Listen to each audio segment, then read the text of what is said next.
All right. Hey, how's it, everybody? It is right around 5 p.m. West Coast time.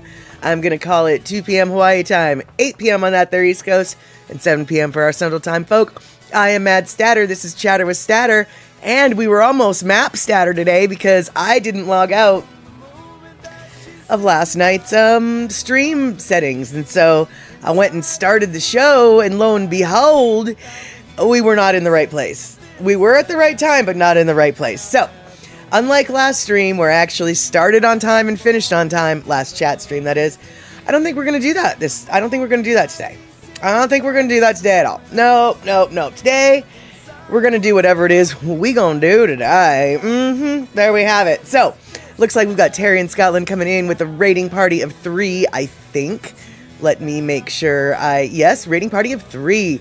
We've got Shock here being all tuned in and then confused and tuned out and tuned in, and she's like, but she was here and now she's not, and hey all, what's going on? Telling you what's going on. Everything wrong. Everything wrong. But it looks like we got Rick in the house saying, how's it to Mad Statter and the Chatterers. Elaine coming in on that there YouTube side, along with Mr. and Mrs. Aloha Friday. And let's see here, did I miss anybody on that there YouTube side? I don't think I have so far, so let's keep scrolling down and see who's there. Thomas the Turtle, yo Gangies, what's up? And we've got Darlene in the house, Kenny from the Cove, Diggin, Terry in Scotland's Blackhawks jersey / sweater, E-Music in the house, Rick, but I already said Rick, but I'm going to say Rick again. Hey Rick. Let's see here, we got Elaine, we got Mama Sean, there we go, Kenny from the Cove again. And let's see here, Elaine and Terry and Darlene and Kenny and everybody. And am I in time to be confused? Well, Trail Dust, you might be a little bit too late because we already did one level of confusion. One level of confusion completed. Check that off your list. But that's okay because we are probably going to have several levels of confusion today. So if you're keeping score at home, 1 confusion down, infinity confusions to go. Let's see how many we can chalk off our list today. How shall we? But before we do that, why don't we get the party started with those little black cats that we all know and love? Boop.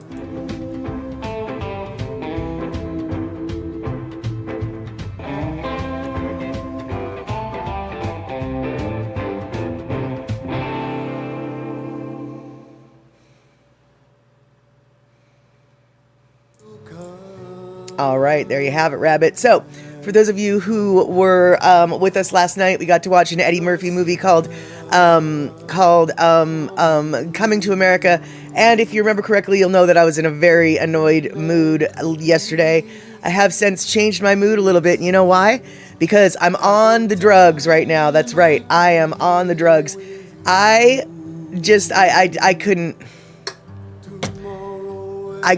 couldn't deal, right? So I went and I bought myself some soda, some actual real life, let's see, how can I get this, soda, and hold on, let's see if I can just do this, and then, that's still, alright, there we go, soda. So I'm actually drinking sugar. I've been sugar-free for a very long time, and today I drank sugar, and I have to say, it was absolutely worth cheating for. It's a brand called Seattle Soda. I don't know if you're familiar with it. You're probably not, because I'm guessing it's not available where you live. But I live near Seattle, so it's called Seattle Soda, lemon lime. Best flippin' lemon lime I've tasted in my life. This whole $1.50 worth of soda in this can. Very expensive soda, and you know what? It was worth every penny. And Kenny, better living through modern chemicals. Yes, however, this uses real cane sugar. In fact, the ingredients are carbonated water, sugar, citric acid, sodium benzoate, and that's it. So there you have it. And yes, Terry in Scotland, I did support the locals, and now the local sugar drug dealer has supported me. I'm feeling much better. That was exactly what I needed. That's right. Better living through modern chemicals. And And let's see here. Oh, good. The Mad Setter home game. A wonderful parting gift. I remember that when those game shows and the likes or guests on Donahue would leave with a parting gift of, a year's supply of stovetop stuffing. And Katie, for some reason, it didn't bring you with the raid, silly Twitch. I was wondering where you were because I had a feeling you might have been here. I know that Pinnell Sunday not her thing, so she wouldn't have been here. But alas, Katie, I know you, and you usually here. And Terry, thank you so much for that 1,000 biddies. And let's see here, eMusic the last couple days looks like it's been cooler than normal over up in Wisconsin in Darlene's area. You had to pull the tomato plants, too cool to produce all POW. Our tomatoes are not all POW up here in the Washington State area, but it has been so much cooler this past week. It rained a little bit last night. My doors are open. It's 69 degrees in my house. I'm feeling lovely. It's just perfect. And let's see here. Kenny, you bet that would pair with a warm bowl of bison chili. Are you referring to my delicious soda? I agree. I bet it would go with a warm bowl of bison chili. Kenny from the Cove last Sunday, I believe, was making some bison chili. He sent me some pictures, and I have to say, I don't know how spicy it was, because Kenny probably likes things spicier than I do, but assuming it was at a spice level that I could handle, I'm not from Texas, remember, I think that chili looked mighty fine. It was red chili. There was no beans. Hear that? No beans. And I could smell it through the television. Only it's not really the television. I could smell it through the computer. And let's see here. Trail dust. The battery died in your thermometer, so we didn't have any weather today. That sucks, dude. No weather is not a good thing. And let's see here. Rick, and I've had to put the plumeria and the hibiscus in the garage for the last few days to keep them toasty. Hey, Cora the Capricorn, good to see you. I saw you a couple comments earlier and managed to not say hello to you. I'm really sorry about that. Rick, Rick, I need you to coach me next time I have the luck to have a plumeria gifted to me, because it took me 2 years to kill my plumeria, but I killed it good. I killed it real good. So I need you to teach me how not to kill it. Yeah. And Terry in Scotland, Texas chili purists always refrain from the beans. I know. Texas competition Texas chili has no beans or fillers allowed. Now, I don't really know what consists of a filler other than beans. Like, would onions be considered a filler? I would assume that you're allowed to have chili peppers in with your chili, what with it called chili and all. But would onions be considered a filler as well? I don't know. I don't know if masa would. Masa seems to me like, well, first off, I've never had chili with masa in it. That being said, I can see how it would be used as a thickener, I guess. But I've never heard of masa in chili before. Am I just a stupid Pacific Northwest girl who doesn't understand that masa is in everything in the Southwest? Southwest people, or people who used to live in the Southwest. Mama Sean, I'm looking at you, and Terry in Scotland, I'm looking at you, and Kenny from the Cove, I'm looking at you, and DJ Smook, if you're here, I'm also looking at you.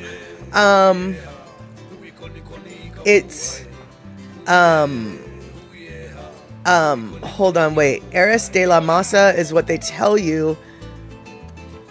What they tell you in Venezuela if they think you're a fool. If not, it's Eres de la NASA. I don't know what all those things mean. And so Mama Sean coming in with yes, it is a good thickener, which does make sense, but do you use it in chili? And then Andre, thank you for the 600 biddies. And masa is commonly used in chili, though I do not know if it's considered a filler. I don't understand. Is it really? Kenny was saying the chili was spicy without being overbearing. Well, that's good, but that still doesn't mean that it wasn't too spicy for me. And let's see here. Elaine, being low on sugar, I got 3 huge Costco bags of Chica Boom popcorn. I feel better now. Enjoy. There we go. There we go. Let's see here. So, oh, your plumeria is worse for the wear after our holiday weekend, says Rick. Ooh. Well, hopefully you'll be able to fix it. I have a feeling, Rick, you might be able to. And let's see here. Masa is commonly used in chili. I just don't know if I believe you guys. I just don't. TVP would be a filler. Well, beans are also considered. And right, Darlene, exactly. I don't put masa in my chili. Mama Sean says I use masa in my chili. And let's see here. And Cora, my chili comes from a jar from Aldi. Fair enough, fair enough. Kenny coming in with a real Texan's perspective. Masa would be a filler. I thought so. If you simmer your chili long enough, it will thicken up quite nicely. Onions are a filler if it's cooked in the chili, but it makes for a nice topping for the finished product. Okay, I can see that logic. I mean, what if you dice the onions so small they dissolve and nobody knows? Because that's kind of what I would probably do. And let's see here. Oh my God, hold on. My wife were watching a news report from a chili cook-off in Houston years ago. The reporter sampled some chili from a big pot that a little girl was stirring. He inquired, does this have a special ingredient? The little girl replied, yeah, dog shit. Dog poop. And I really can't, wait, what? That better have been a joke. Because otherwise that's kind of, I mean, that had to have been a joke. Because you could get a lot of trouble for feeding people that, right? I don't know. And just a little goes a long way, but I do use it if I want it want it to be thicker, says Mama Sean. Okay. And kids are mean. I can actually see her doing it. No, it actually happened on live TV. Right. Well, okay. No, here's the deal. Okay. So, right. All right. Okay. First off, Terry, I believe that it did happen. That wasn't really my question. My question was it true? My question really was, did someone investigate further? And if it was true, did that little girl and her family get in trouble? Because, like, for real, dude, you can't be going serving people that to the public. I mean, there's got to be a law, right? Like, you're not allowed to just, like, randomly drug people in your food. You know, if you were at a chili contest and you, she seemed very straight-faced and seemed sincere. I just feel like that's a biohazard, man. I just feel like that maybe could have been a biohazard. And I mean, are you allowed to serve a biohazard at a chili cook-off? I realize the results of some chili might make you feel like you've eaten a biohazard, but an actual biohazard, which I think that would classify as, I mean, you know, I know that a lot of things cook down, cook out. You can cook the chemical, you can cook the bacteria and kill it. I understand. In fact, chances are, even with that secret ingredient in it, it might have been safe to eat if it was cooked long enough. But do we really want to? Yeah, right. It was an organic dog poop from a vegan dog. Right, Andre, exactly. Revenge chili? Well, that is successfully revenge chili. And eMusic, dog poop as a movie. The wife was angry at her husband. Wait, hold on. What did it say? Dog poop was in a movie. She might have been angry at her husband. Yeah, I guess. And Andre, yes, thank you so much for all of the biddies. Thank everybody for the biddies and any kind of subs that brought that hype train along that I might have missed. I really, really appreciate that. That's super awesome. We gathered some level 1 emotes, which is all good. All good. Okay, you guys, I need to switch the topic because this chili topic has gotten me a little bit confused and concerned. Let's see here. Josh Allen versus Lamar Jackson. I don't know who those people are. And she could have been irritated by the dumb grown-up, so saying something nasty or irritated, she was left stirring, so again, say something crazy. Yeah, that's what I hope. I absolutely hope that.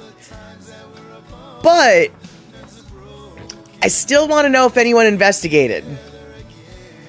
Because, like...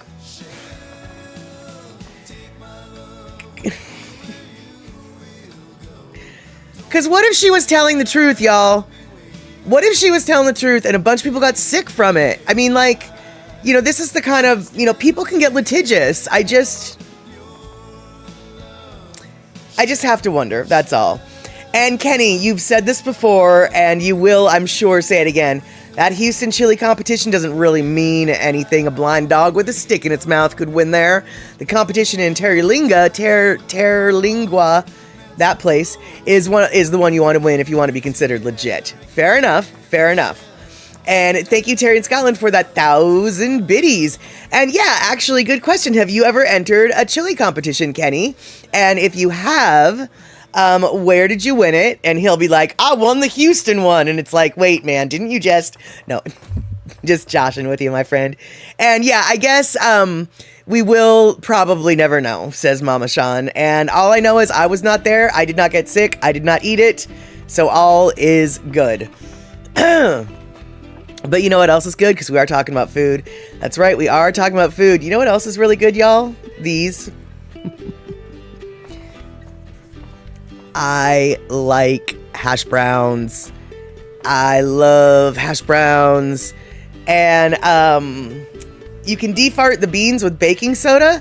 I've never heard that. But, Thomas, there are no beans in regulation Texas chili. You can have the beans on the side just fine and dandy, but there's no beans in regulation Texas chili. Beans are considered a filler. Can have no fillers, no masa, no onion, no bean. It's got to be the real deal. And I've never seen a hash brown that wasn't a triangle. Well, Cora the Capricorn, let me just introduce you. These are what a lot of Americans get as hash browns in a greasy spoon diner. Sometimes some weird places called diced up and cubed potatoes hash browns. I disagree with that designation. Those are potatoes O'Brien. These are hash browns. And if you go to Waffle House, which obviously Waffle House, yeah, or Home Fries, depending upon how big, and depending on how big those cubes are. If they're tiny, tiny, tiny cubes, I call them potatoes O'Brien. If they're bigger cubes, then I would call them Home Fries. Exactly. But Darlene's coming in. That's a plate full of golden hash browns. Hash browns come in piles, bricks, diced up piles, well done, pasty and pale, insipid taters. Yes, and if that is very true, it all depends on how you ask them to be cooked as to how crispy they get. Do you notice? I know, Andre, we're about actually to discuss the sadness of no Waffle House, because these are actually Waffle House hash browns. And do you notice how some of them are crispier, darker brown, and some of them are real pale yellow, and some of them have no brown at all, right? You know? So this is the typical patty of hash browns that you get. However, Shock, here you go. If you go to a Waffle House, what you need to do when you go to the Waffle House is you need to ask for them scattered. That's the key, right? If you ask for them scattered, that means they spread this pile out so more bits. It's not as thick on top, so it doesn't steam, and so more bits get crispy. And the Waffle House sells more hash browns than they do waffles. The only thing that Waffle House sells more of than hash browns is eggs. And that's pretty much because everybody gets eggs with their either hash browns or their waffles. But the Waffle House, oddly enough, is known for their hash browns. And if you want your and they'll do their hash browns with more than just ketchup, baby doll. And everybody agrees they love the crunchy bits. So what a lot of people do when they order their hash browns at Waffle House is they order them scattered. And so scattered means they scatter the potatoes further out on the grill so more pieces get crispy. But my friend, you can order them differently beyond just scattered. At the Waffle House, you can ask for your things scattered, or also either or. You can do any or all of these things. If you don't want them scattered, or you do want them scattered, that's cool. You got to tell them you want them scattered first. And if you don't want them scattered, that's fine. But then you've got an option. Do you want them smothered? Smothered means covered in sauteed onions. Do you want them covered? That means with a slice of American cheese on top. Do you want them chunked? That means diced ham on top. Do you want them diced? That means some grilled tomatoes on top. Do you want them peppered? That means some jalapenos on top. Do you want them capped? That means grilled mushrooms on top. Do you want it topped? That means they put some chili on it. Or do you want it country style? And that means sausage gravy on top. Or do you just want them all the way, baby? And all the way means smothered, covered, chunked, diced, peppered, capped, topped country. All the everythings on top of that there scattered plate o' taters. And let's see here. Yes, smothered and chunked and diced and peppered and chili with side of country gravy. Yep, that's right. Thomas Turtle knows what's up. And let's see here. So let's see here. Shock saying Scott makes them extra crispy. A little pile on the bottom of the wok, crispy all the way through. That sounds delicious. And let's see here. Got it. You got to scatter them, says Terry in Scotland. And let's see here. I do like ketchup on my hash browns, but I wouldn't mind some onions. I wouldn't mind some mushrooms. I certainly wouldn't mind some country gravy. Certainly wouldn't mind some, in fact, almost all of them except for the jalapenos. I think I would like off my Waffle House fries. And that is true, actually. Andre coming in with an alternate reality, which actually is also the reality. The most served thing at Waffle House might not be the hash browns. It could be the beatdowns from the staff in self-defense. Because things get crazy at Waffle House. Things can get crazy at Waffle House. And I'll tell you what, dude. The reason why things can get crazy at Waffle House is because nothing closes a Waffle House except for a level 5 hurricane. And the people in the South know if Waffle House is closed, you better get your ass to higher ground. Because a Waffle House don't close for nothing. So if that Waffle House is closed, you know that hell is coming with Satan on his behind. You know, it's just you need to get out of town if Waffle House is closed. And Katie Zora, sauteed means a shallow fry, right? Yes-ish. For lack of a better term, yes, that's what it means. In a quick explanation, yes, that is what it means. And Kenny from the Cove, I'd be more than happy to order a plate of hash browns with a side of hash browns. Exactly. Trail Dust, could you get hash browns spelling out your name? I'd be willing to bet that if you tipped the cook enough, heck to the yuck you could. Yes, I bet you could. And Terry in Scotland asking a very good question. How do you know so much about Waffle House if you don't have them on the West Coast? Good question, Terry. Here's the deal. We don't have them on the West Coast, and there's very few things that people on the West Coast want that people in the South have. Waffle House is one of them. We look upon the Waffle House with a little bit of envy, a little bit of judgment, a little bit of disgust, and a lot of lust. Lust after them their waffles, lust after them their hash browns. And truth be known, I just saw an article earlier today about the hash browns, and I've always wondered what each of those things, because I've heard of what the I've heard, do you want them scattered, smothered, covered, diced, chopped, hung, and I never knew what all that meant. And so I just found out in the article what all that meant. And so, so I thought I'd share it with y'all. And Andre, I think of all the toppings on potatoes as home fries, not hash browns, but maybe it's a regional thing. Yeah, see, I don't agree. Home fries to me are all about the shape of the potato, and if the potato is shredded, to me that is a hash brown.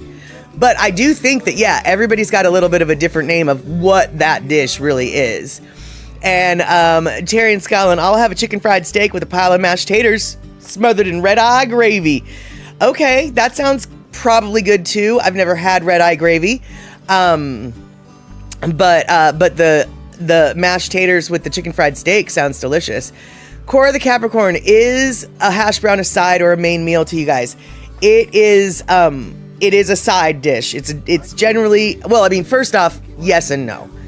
If you got yourself a big old plate of hash browns with cheese and chili and onions and mushrooms and peppers and tomatoes, but that's got to be a meal, right? I mean, for me, that would be a whole meal.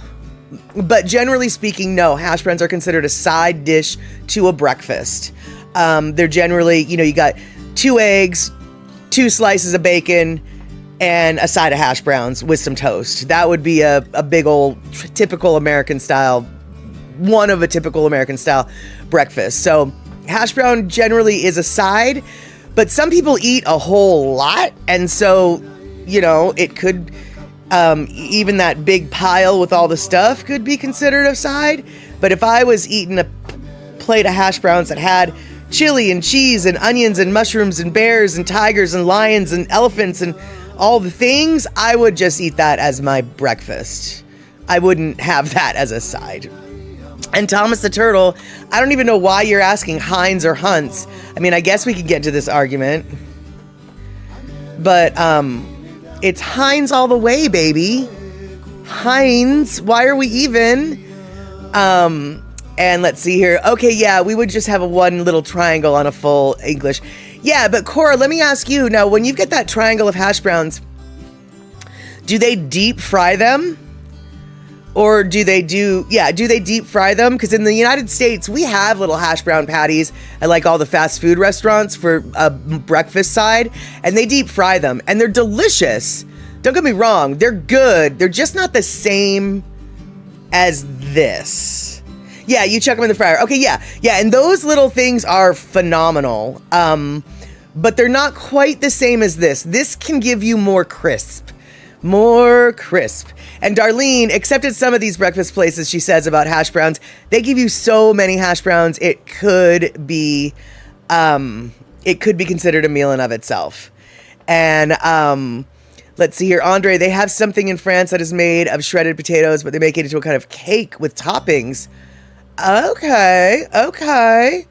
And Kenny does bring up a good quote. Kenny from the Cove does bring up a good point.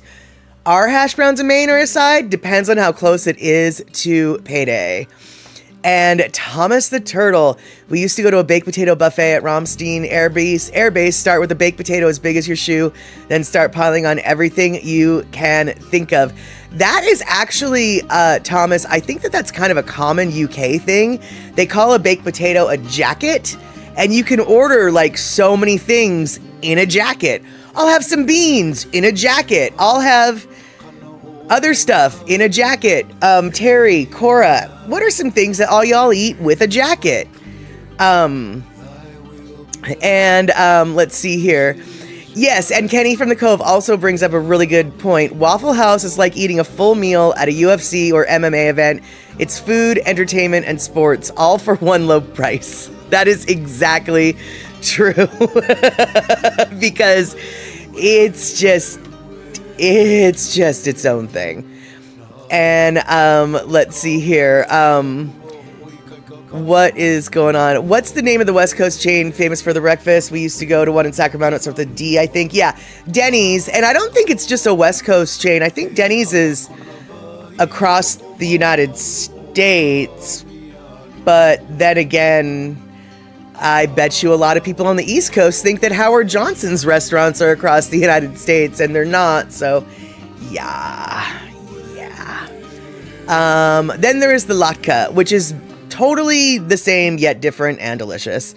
Taters and sweet taters. Let's see here. The Grand Slam at Denny's. Yeah, that's it.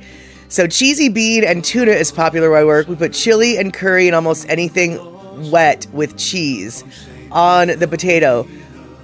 That sounds just awful, but that's just because I don't like curry. And chili on a potato seems weird to me. And the other day I did put some beans on my potato just because, like, I knew that the people in England did, and I didn't like it. I liked the beans, I liked the potato, but together the bean texture was way too close to the potato texture, and it just didn't. It just didn't. But I have heard one of my friends who moved to England, she was talking about something that she got in a jacket, and it sounded so good, but I can't quite remember what it was. And good luck finding Hojos these days. Yeah, we've never had one. So, and Molly, the English eat that weird sweetened curry. I don't know what that is, but I'll just let them have it. And and Kenny coming in with the truth. I love breaking it over easy on a pile of hash browns. I equate that to breaking open the eggs in a traditional loco moco as far as yumminess. I can absolutely appreciate that. And yeah, Mama Sean, I don't remember Sambo's on Aurora, but I remember Sambo's in my neck of the woods growing up. And for those of you guys who don't know what a Sambo's is, it's a chain restaurant that's just a greasy spoon, typical Denny's, Howard Johnson's, Waffle House kind of restaurant. But they don't exist anymore. And I don't think I need to explain to you why, especially if I had a picture of their their logo. It was a little bit questionable, shall we say. And they don't have those stores, those restaurants anymore. And yeah. And let's see here, Thomas the Turtle, the Binghamton Slam at my local diner has 2 pancakes, 2 eggs, 2 bacon, 2 sausage, home fries, toast, and coffee. Boy, howdy. That sounds like a big breakfast. And yeah, I thought Denny's was nationwide. And Terry in Scotland, the English will eat the darndest things. Ever had jellied eels? No, I haven't. But I don't think they sound that bad. I would totally eat a jellied eel. I actually don't think that they sound that bad at all. The worst thing to me about jellied eels is where they catch them. And I don't know if they still catch them in the Thames, but I know that they used to. And to me, it's just like, I don't want to eat anything out of that water. That water does not look like it's... That water's got hundreds of years of industry that's been towing through it. I don't want to eat nothing from there. But that's the only real thing a problem that I have with the idea of jellied eels. And your go-to is a Scottish breakfast, as Cora. Lorne sausage, potato scone, haggis, beans, tinned tomato, mushroom, egg, and toast. Wow, that is so Scottish.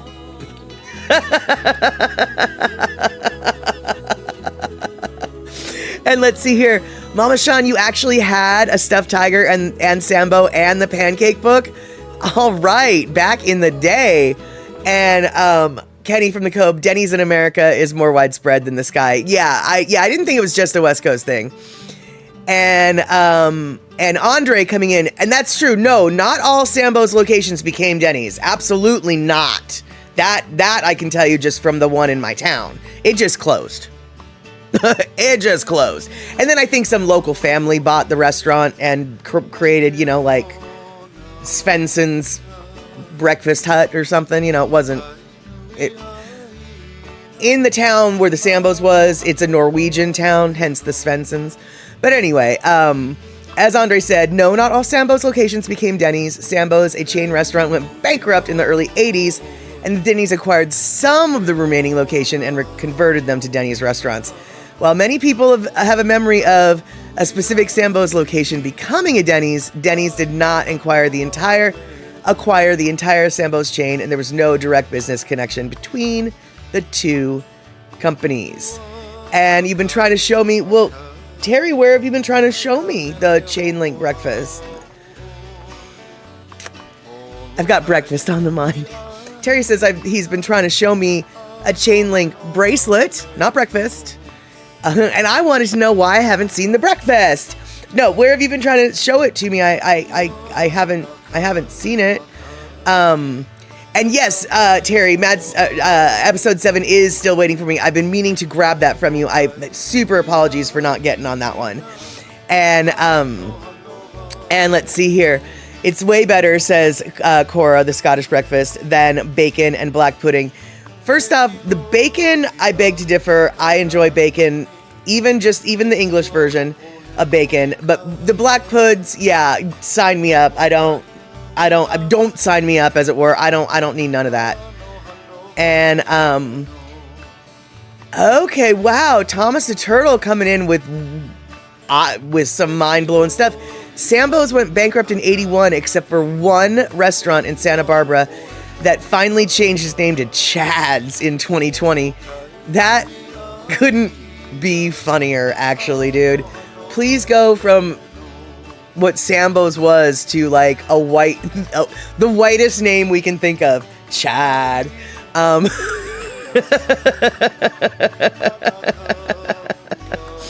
And let's see here. Kenny from the Cove. Now I'm craving the big boy breakfast I used to make for me and my older brothers. 3 over easy eggs, 4 sausage patties or links, sausage gravy, and big biscuits. That sounds tasty, my friend.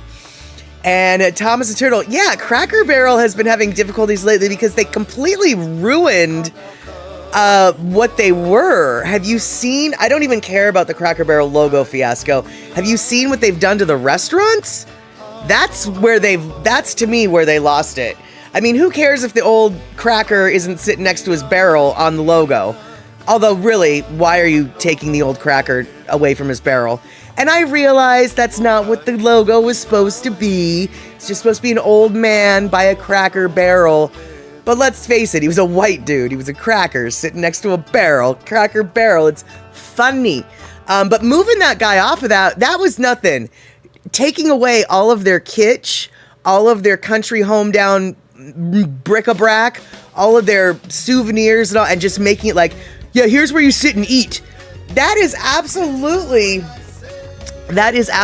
not what Cracker Barrel's about. You go to Cracker Barrel to look at all this random bric-a-brac that they've got stuffed all over the place and wondering when the last time they dusted it and how much of an asthma attack you're gonna have once you're eating in the store. That's what Cracker Barrel's all about. And let's see here. I've seen it on Facebook. He even offered to make you one, but would need your resides and address. Yeah. I haven't responded to that yet. I just didn't know that he had shown it. Tried to show it to me, but I have seen what the gold chain link looks like, and it's super awesome.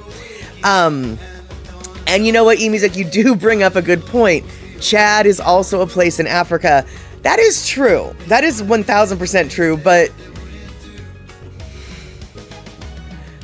I don't know. I mean, do you think the Santa Barbara people named it after the country in Africa?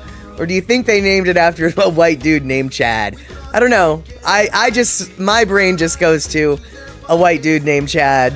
But you bring up a good point.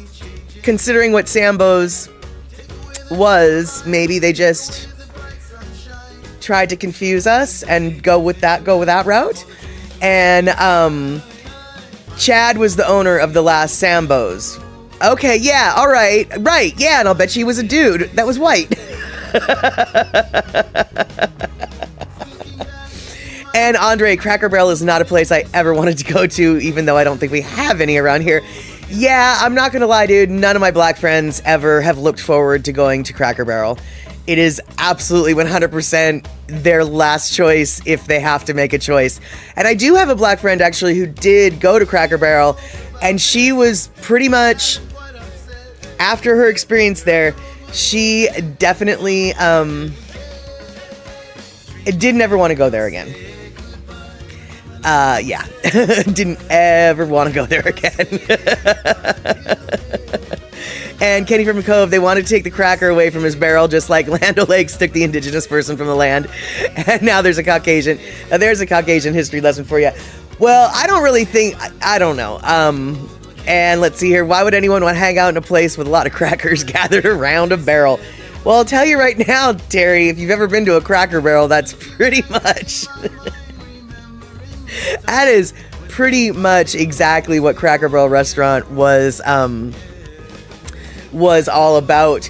And but if nothing else, though, one thing about Cracker Barrel, just like Denny's, just like all these chain restaurants, if you're going across country and you just want to go eat someplace where you know you're going to have something that you're familiar with, these restaurants fill a niche. I'm not familiar with Cracker Barrel's menu, but plenty of people are. And so when you're driving around in a different town and you're not in the mood for whether or not that's a really good restaurant, it's nice that, you know, you can just go someplace that you're familiar with. And isn't a honky tonk basically the same thing? Well, Kenny from the Cove, yes and no. Honky tonks, from what I understand, have to have live music. And from what I understand, honky tonks usually have live music, like, as long as the bar is open, there's generally a band playing. That's my understanding of a honky tonk, but I could totally be wrong. And let's see here. Hey, the Old Time Negro League had the Atlanta team named the Black Crackers. That's funny. That I like that, actually, because, you know, you crack the ball with the bat. That's good. That's actually cute. That's kind of a cute name, actually. And we hardly have any chain restaurants. Makes me sad. We just eat in pubs. Well, Cora, you know what? It all depends on how you look at things, but from a lot of American sensibilities, having just pubs is kind of a blessing, because despite what I just said with the whole burp, burp, burp, when you're traveling, you want something familiar, there is really nothing better than a locally owned and operated business that serves good food. And a locally owned and operated business that stays in business for a really long time generally serves good food. So, you know, I guess it's always the grass is always greener on the other side kind of thing. You know, it's like, oh, I wish we had less chains and more locals. And you're just like, oh, chains, they sound so neat. So, you know, and let's see here. Binghamton is the diner capital of New York State. Well, Thomas the Turtle, with that plate that you just said a little up ago, it's no flippin' flirpin' wonder they're the diner capital in the world. You have more diners per capita than any city in New York. Nice. I love that. Because diners are kind of hard to find. We've got one in Burien that I took James Monet and Andy Bumatai to, called Little Pat's Place.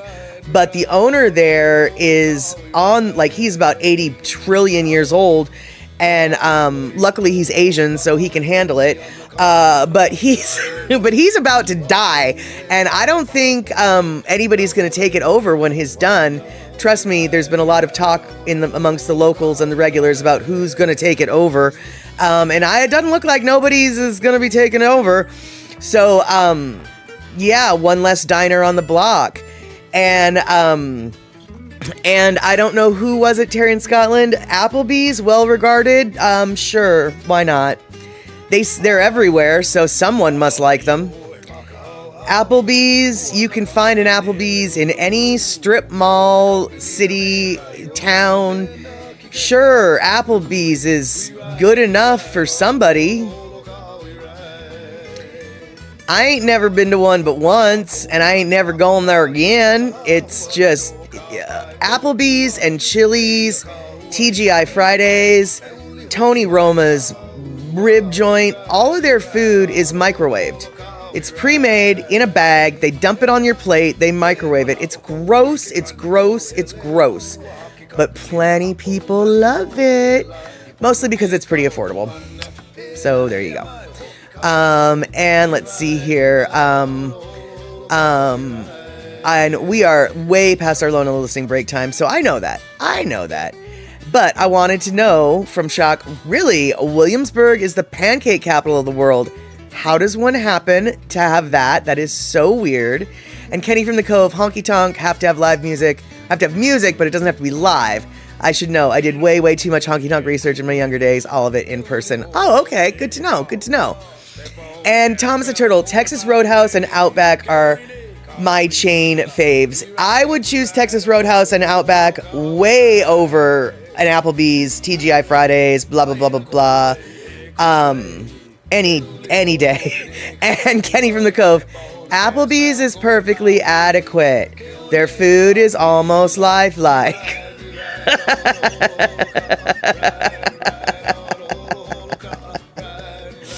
And so, all of the, and so basically Applebee's, Tony Roma's, TGI Fridays, what was the other one I said? Yeah, they're all just like, yeah, you're not gonna die if you eat there. Chili's, yeah, that was the other one. You won't die if you eat there. Yeah.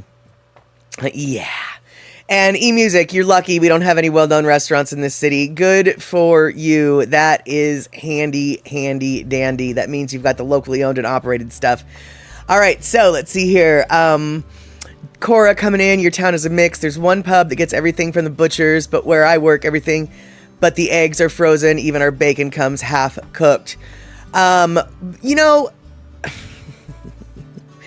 Frozen isn't necessarily bad. It's just a case of how you prep it out of the frozen state. And when everything is just dumped out and microwaved, that's just not my friend. And Terry and Scotland coming in with the Mississippi mud pies at TGI Fridays ain't bad. All right, Terry, I will give you that. However, let me just tell you right now, I've never met a Mississippi mud pie I don't like. So, if you can screw up a Mississippi mud pie, that is noteworthy. Okay? And I can't remember exactly what's in a Mississippi mud pie. I do know that it's like an Oreo cookie crust, a lot of ice cream, different kinds, I think, and there's some hot fudge in there. Terry, if you want to explain just what a Mississippi mud pie is for those who might not know, and to remind me what I haven't had in like 40 years, but really suddenly want, that'd be great, because let me tell you, Mississippi mud pie, you cannot go wrong with a Mississippi mud pie. Even if you do everything else wrong, you can't go wrong with that. Oh no. Cora, I would oh no. Everything gets thrown on a griddle. Griddle, good. Or microwave. Yeah, we serve at a questionable microwaved fish pie. Okay, first off, what in the flying fork is a fish pie? We don't have those here. And second off, why on earth would you microwave it? Pies do not need to be microwaved. They need to be baked. Shock coming in, microwaving fish is a firing offense. Oh my. We have got a problem with this fish pie. And Mr. and Mrs. Aloha Friday, we typically try small local restaurants, although some offer frozen food club food, microwave to order. Yuck. Yeah, exactly. And it's creamy fish sauce covered in mash. Old people eat it. It's easy to chew. Okay, yes, there we go. Shock is coming in with her bossiness that absolutely I agree with this time. We need to just cut to the musical listening break because we just gotta, boss me around right now there, Shock, because we got to get out of the microwave fish pie. Never, We're not microwaving fish pie, not in this house. No, no, no. And I microwave salmon with butter. It's good. Terry, there's a reason why you live alone. You microwave your fish. Okay, that's not true, actually. You live alone because you're a smart man. But either way, let's get listening to some Lono. By the way, this isn't the typical Lono video. This is a Lono video made by Andy Bumatai. All right, let's do it. And it looks like we've got ourselves some descriptions of what that there Mississippi mud pie is all about. And I'm going to read it, and I'm going to drool, and then I'm going to pretend like I never read it. So here we go. Boop.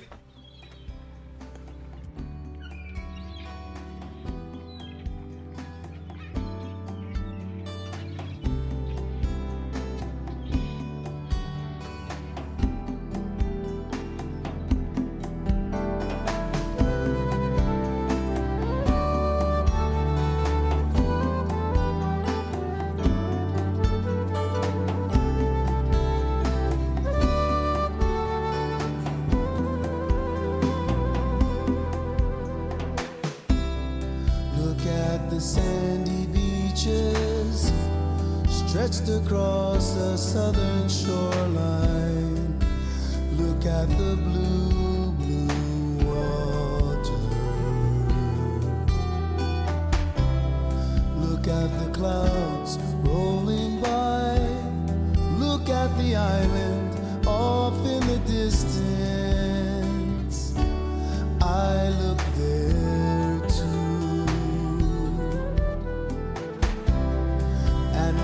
Clouds start to form. It is the rain that starts to fall. We went out to play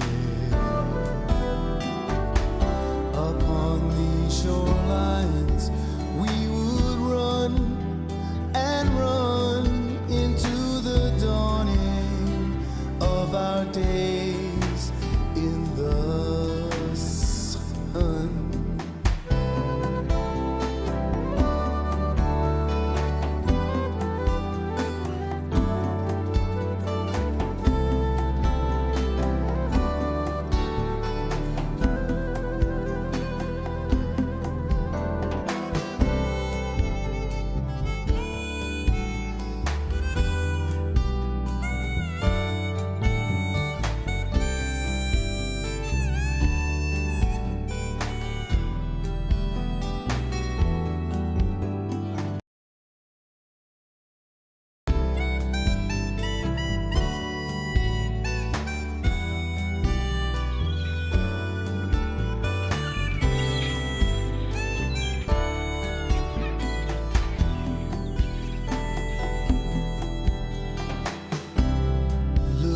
the sandy beaches stretched across the southern shoreline.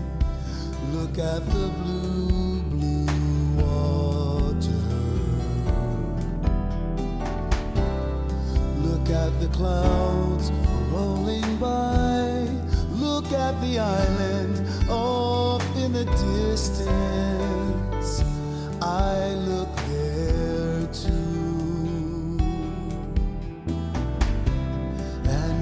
Clouds start to form. It is the rain that starts to fall. We went out to play upon these shorelines. We would run and run into the dawning of our days in the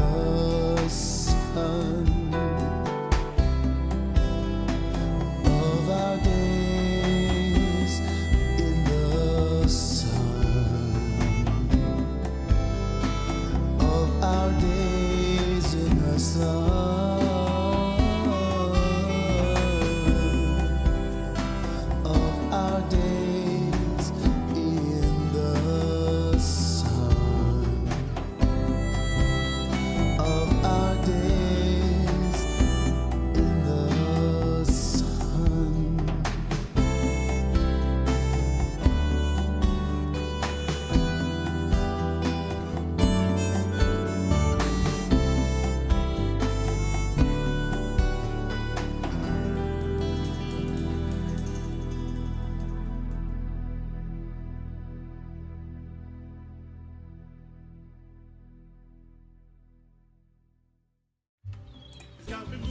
All right, there we go. So, let's see here. Yeah, it sounds like answer the question with well, I don't really know, but maybe is the hurricane going to hit Hawaii? It looks like, it's going to go, I think, north of the chain is what they were saying the other day. But as Keone Nunez pointed out, I think yesterday on Andy Bumatai's show, because Andy Bumatai did a couple Black Hat sessions last night, and Keone was on the one at night. And Keone did point out that a couple very devastating hurricanes to Kauai actually took the current course that they're predicting. And so, yeah, they travel, north, and then suddenly at the Kauai Channel, they veer south again and then hit Kauai directly. So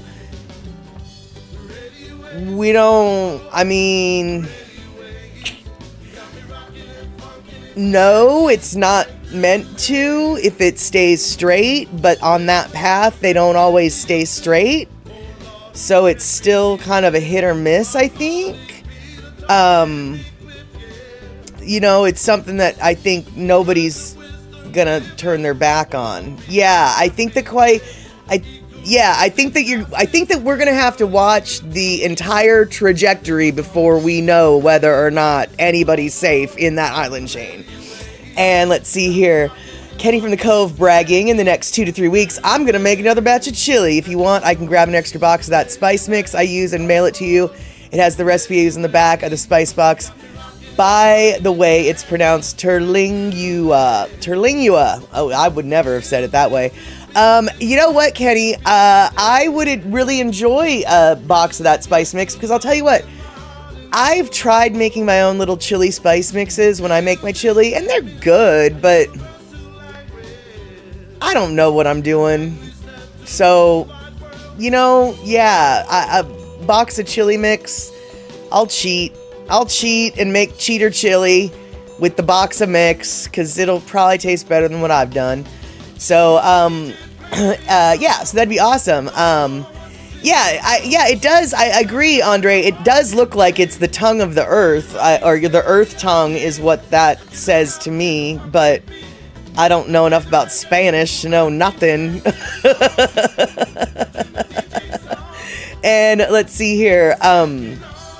Talking about more important things like,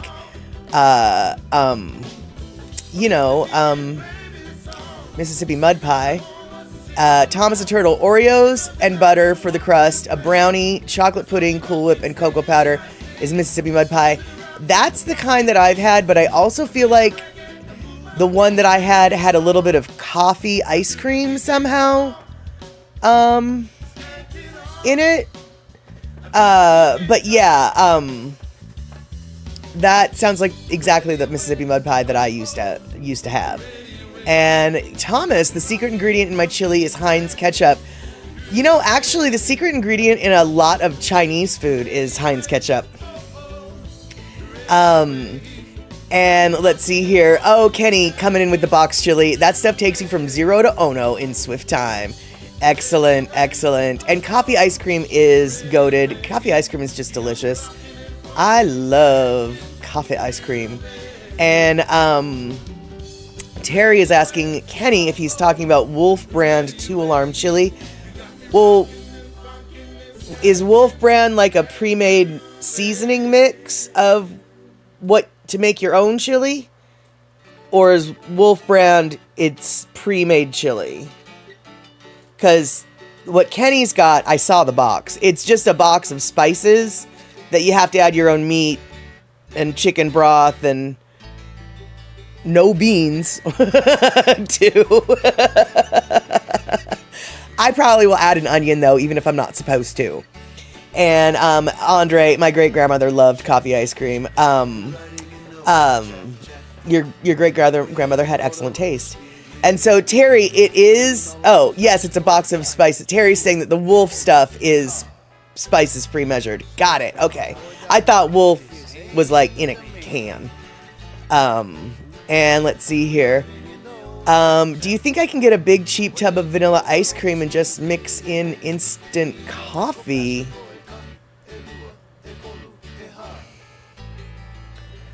Look at you and your good ideas. I mean, I don't know, but probably. In fact, why couldn't you get yourself a big, cheap tub of chocolate ice cream and make yourself some chocolate coffee ice cream? Girl, I've got some. Now that I'm on the sugar again. Next time I buy ice cream, I don't know when that's going to be, but that really sounds like a good idea. It would need to be significantly melty before the coffee would be distributed, but I feel as though we could get this done. Cora, you have an assignment between now and the next time you show up, even if it's months from now, even if it's a day from now, or what, well, it won't be a day, but anyway, between now and the next time you show up, try and do that, man, and then report back. And here's what I also want to say. I would be willing to bet that it would probably work out better with a cheaper instant coffee than a more expensive one, just because that's usually how that works. And, oh, Kenny from the Cove getting all fancy pants. No, it is not Wolf Brand 2 Alarm. It's the Terlingua. Oh, shoot, I already forgot how to pronounce it. Terlingua. Yeah, I know, that's not how you say it, but whatever. Terlingua, whatever. Texas Championship Chili Recipe Spice Mix. They sell it. HEB. And, Darlene coming with exactly soft ice cream mixed with instant coffee. I don't see how that wouldn't work. And Cora, I 100% will always buy cheap. Don't worry. There you go. And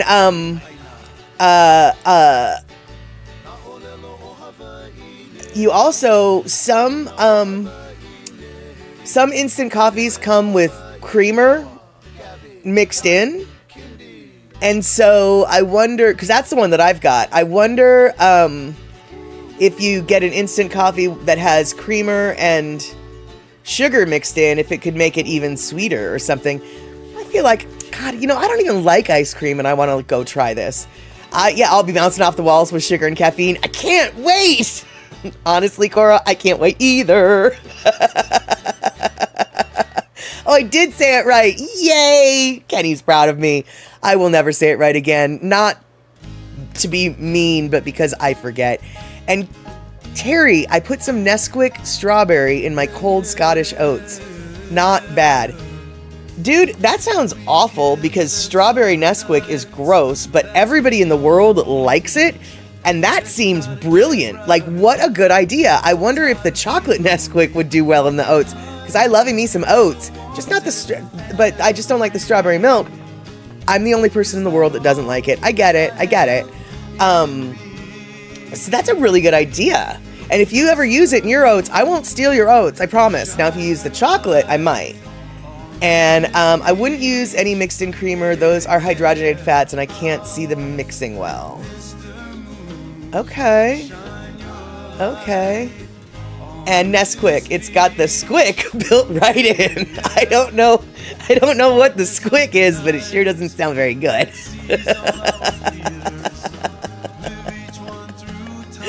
Oh my goodness. All right, so let's see here, you guys. We really got off the beaten track today. And Kenny from the Cove, Irish coffee ice cream is a thing right now because I'm craving that, and I've never had a real Irish coffee. Okay. No, actually, Cora, we don't do the creamer over here anyway. I've never seen it in a jar of coffee.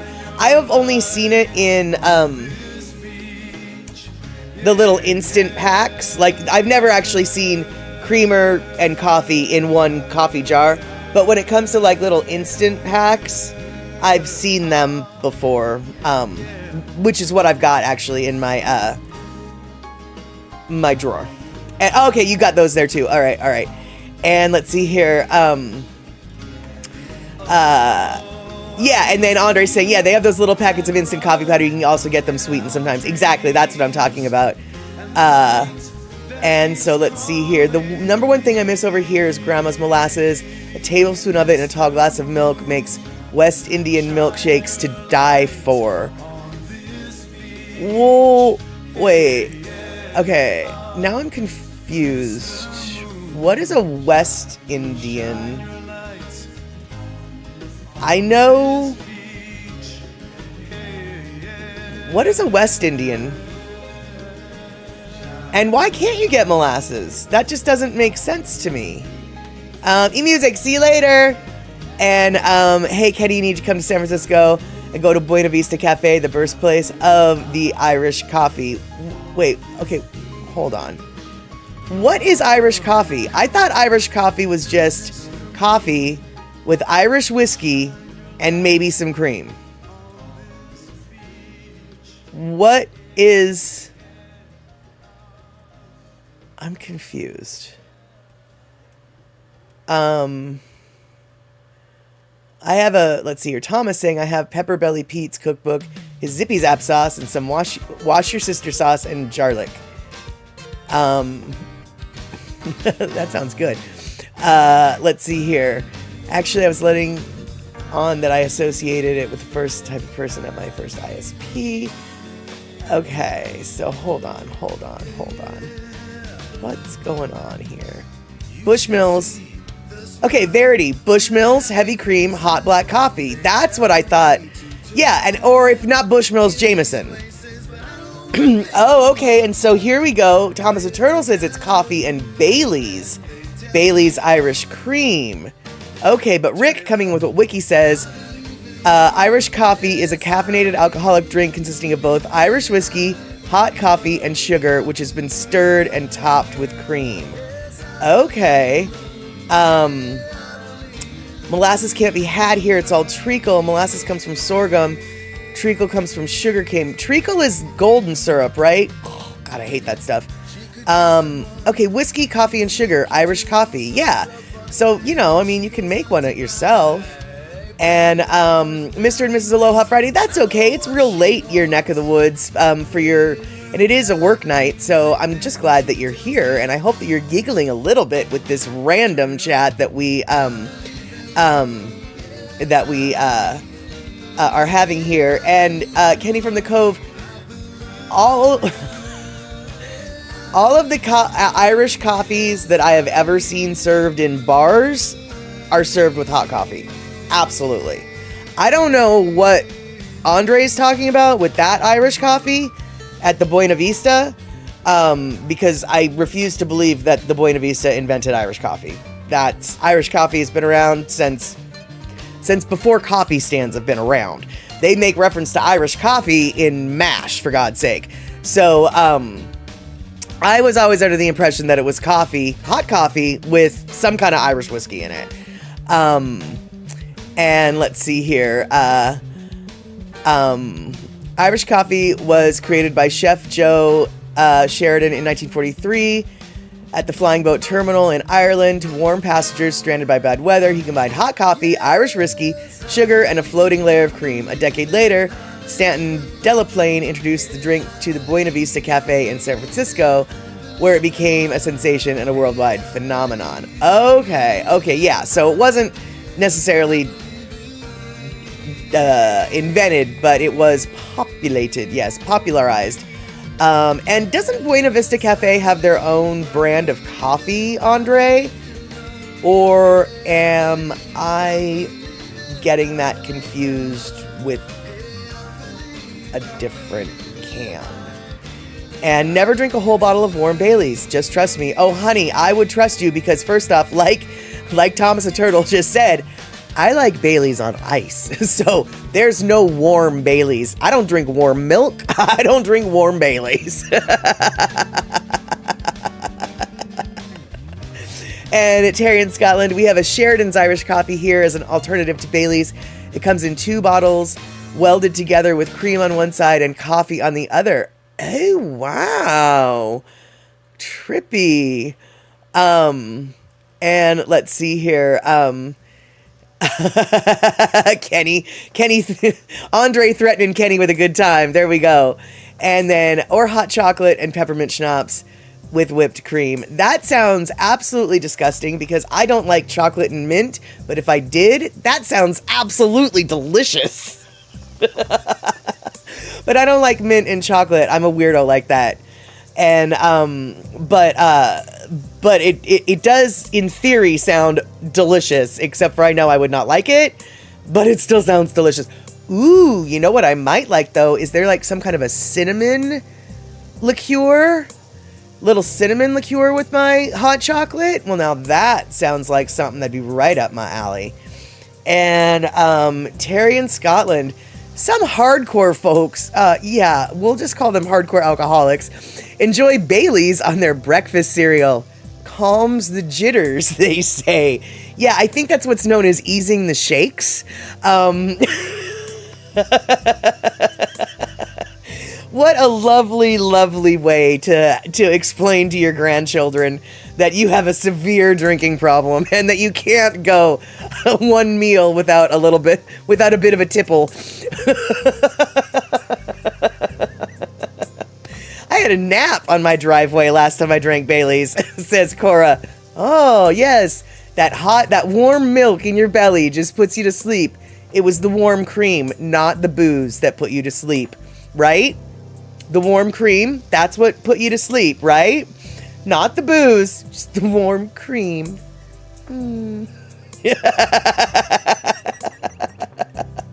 Right. That's exactly it. Thomas, I had several toots of Bailey's on ice tonight. Followed that with some Jaguar Añejo tequila on ice. Tasty. There you go. Añejo is the way to go when it comes to the tequilas. Because let me tell you, dude, well, Reposado's okay too, but that silver tequila, no can do like that. Now, just a little quick wit. Hey there, Mitchy Mama, good to see you. Quick question. I'm sure Thomas the Turtle already knows, but I'm gonna ask all y'all else. Do you know the difference between silver tequila, Reposado tequila, and Añejo tequila? Anyone? And that is exactly right, Kenny. Bailey's on a bowl of Wheaties, the breakfast of former champions. And Andre, hot chocolate with Fireball. No. Fireball is not a cinnamon liqueur. That's a cinnamon whiskey. And I don't want the whiskey part. I just want the liqueur part. I think there's another cinnamon alcohol besides Fireball. And by the way, back in a few years ago, the Fireball and hot chocolate would have been great news to me. I would have had no problem with it. But one of the times I drank Fireball, I drank too much, and so now it's just, yeah, no, thanks though. So there you go. And age is the difference in aging in barrels. And Verity says, age, yes, okay, but yeah, I think Goldweiser or something like that is a cinnamon liqueur. That was what I was thinking. Okay, cool. So is the silver, so okay, you guys, but like, so the silver has no age to it, right? Is that what we're getting? Does everyone agree on that? Or is not aged in barrels? Which one is older, Reposado or Añejo? Because they're two different ones. And silver is not aged in a barrel. That is correct. You're talking to people who go to Mexico here and have enjoyed some tequila. And so, Thomas, I didn't want you to answer because I knew you knew. But that's right. Añejo is the one that is the most aged. I do believe that Añejo, and definitely don't quote me on this because I don't speak Spanish, but I think Añejo roughly means ancient. And so Reposado just means aged a little bit. I'm a little bit older. I'm maybe a teenager. And then the Añejo's like, oh, I've been there, I've done that. Oh, I've seen so much. I'm so much darker. My syrupy syrup is so much thicker. My little, the drip is so much syrupier and slower. I can't remember what that's called when you're doing booze. But yeah, Añejo is more like a brandy than others. That is exactly right. And, Darlene, I've had enough spirits, Mitchy Mama, to not know to drink regularly. I'm a lightweight when it comes to alcohol. One drink, that's all. Unless it's, 7 tequila sunrises? Or was it 5? Was it 5 tequila sunrises or was it 7? And Kahlua is coffee liqueur made in Hawaii, isn't it? Like Tia Maria, right? I think Kahlua is made in Mexico. But I actually don't know. But I think it's made in Mexico. Shot, Kahlua is from Mexico. Okay, cool. Yeah. And Darlene, yes, confirms it was 7. 7.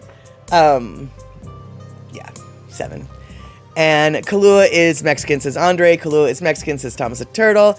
Yep. It is Mexican. Now, what you're thinking, I think, Terry, is what they call Kahlua pork, which isn't, has nothing to do with the booze. Nothing to do with the pork or the booze. Has everything to do, actually, with a hole in the ground where it's cooked, which is why it's probably called that, is my best guess. Because, yeah, Kahlua is a hole in the ground, and Kahlua pork is pork that was cooked in a hole in the ground. I don't speak Hawaiian. I don't make up the names of their foods, but I'm assuming that that's why Kahlua pork is called Kahlua pork. Just saying. And Mitchie Mama, you'd rather have chorizo, hey? I would rather give you my chorizo. I have yet to meet a chorizo I like. I want to like chorizo. I really do. But, no, it just has not happened yet. Not once. I don't know why. I don't think Kahlua pig would make a good liqueur. I agree. It would make a delicious dinner, but not a good liqueur. Yes. And I don't know my butt from a Kahlua. Right, exactly. You don't know your okole from a hole in the ground. That's exactly it. That is exactly it. All right, let's see here. We've only got a couple minutes left before we need to wrap things up. So, what do I want to tell you? I want to tell you this. I want to show you guys this because I thought this was kind of cool. And this is, oh no, says Cora. I just remembered I left a pork sandwich on my dad's car floor. Well, depending on how long ago you left it and how cold it is outside, the sandwich might be okay. But it might not. Your Chiweeni's name is Chorizo. Oh, that's so cute. Just like the skeleton in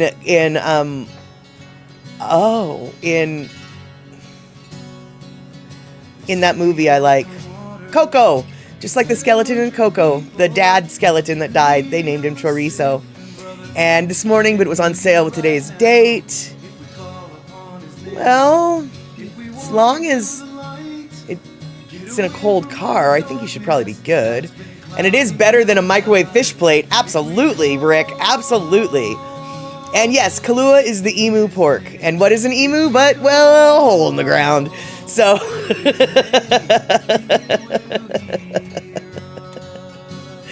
and let's see here. Hold on. Pedro Domecq began producing Kahlua in 1936. It was named Kahlua, meaning House of the Acolhua people. House of the Acolhua people in the Veracruz. I don't know how to say that word. In the Veracruz Nahuatl language. Sorry, y'all. Jules Berman was the first importer of the liqueur to the United States, earning him the nickname Mr. Kahlua. The company merged in 1994 with Allied Lions to become the Allied Domecq. In turn, that company was partially acquired in 2005 by Pernod Ricard, the largest spirit distributor in the world since its merger with the Swedish Vin and Spirit in March. Wow, all right. Who knew? Oh, you'll tell us all about our mushroom and blue cheese paninis next stream. That sounds gross. Paninis sound good, mushrooms sound good, but blue cheese? All I know is you better not microwave that stuff. And that is true, Elaine. The drink has an H in it. The emu pork does not. It is spelled differently. That is true. And Terry, trying to help me, Nahuatl. Yeah. And Kenny, isn't emu a bird that sells insurance for Liberty Mutual? Yes. That would be the lemur emu. But the emu, that bird is spelled E-M-U instead of I-M-U. So, let's see here. Delicious, but the smell, no panini press, but that makes the smell is free to roam as it cooks. Oh, delicious. Just what wonderful blue cheese notes wafting through the air, along with the fish in the microwave.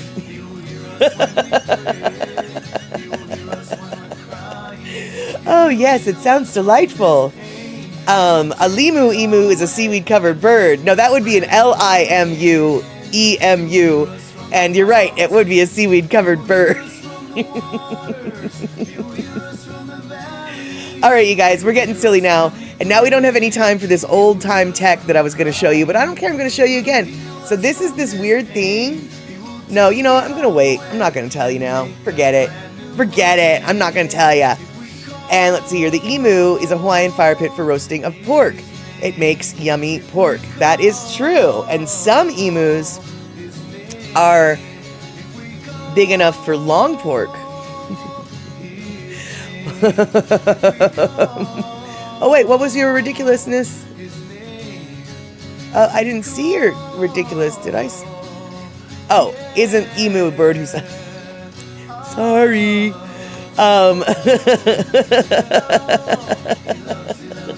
Sorry. I'm sorry, Kenny. Will you still send me the spices? Because I am curious if it's chili, if it's winning chili in the place where it's important to win the chili.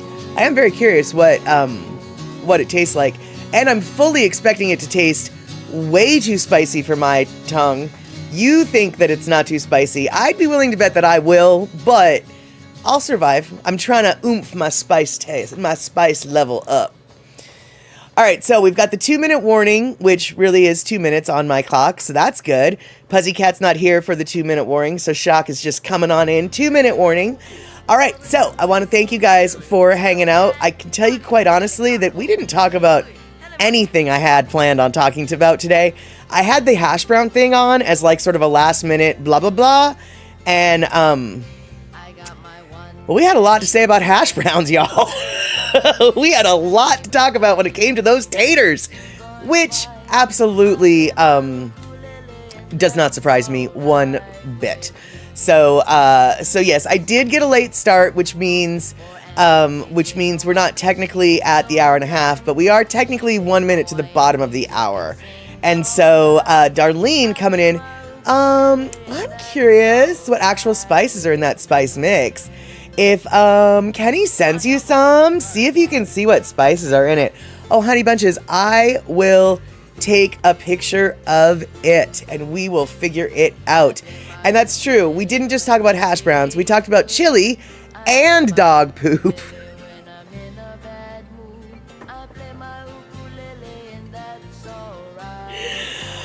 Yeah.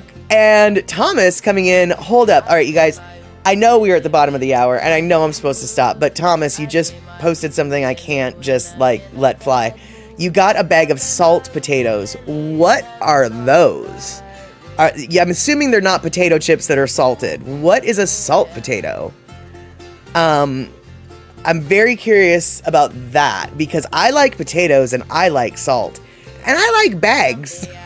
So before we leave, I really kind of want to know what a salt potato is. And then after that, the opposite of a sweet potato. True.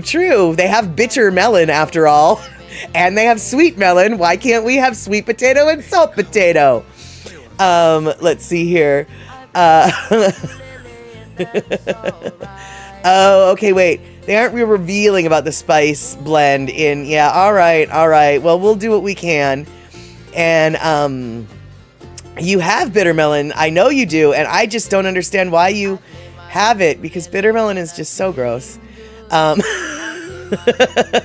yeah, Mama Sean, let us know your new bread recipes, because I'd be stoked to hear about that. And then,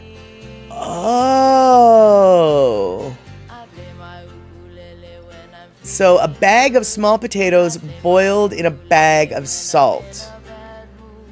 That sounds like, I think I've heard of that now that you say that. And that actually sounds good. And yes, bitter melon is good for your health, but that's okay. I know.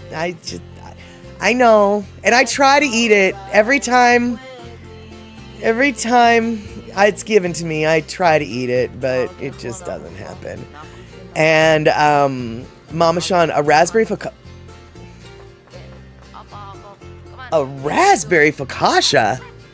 I have never thought of such a shenanigan. Focaccia is so savory normally. Oh, I am very curious about that. And then a rustic in a Dutch oven. Okay, yeah, I'm curious about that too, but more about that raspberry focaccia. Let's sign me up. And both are really good, but you can't eat much.